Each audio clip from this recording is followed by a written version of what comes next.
Have you ever tried this tiny fruit called jujube? In Bangladesh, we call it boroi, and it's one of our favorite childhood fruits.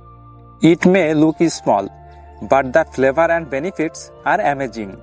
Boroi, also known as jujube, is a popular fruit in South Asia. When it's fresh, it tastes crunchy and slightly tangy. And when it ripens, it becomes sweeter and softer. That's why people of all ages love it. The taste of jujube is really unique.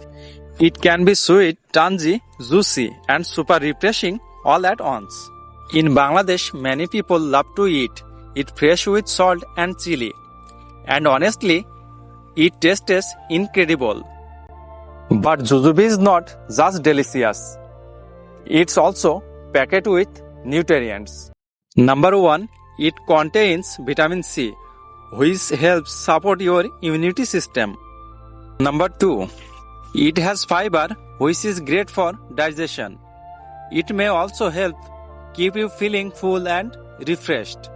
Jujube also contains antioxidants that may support healthy skin and overall wellness.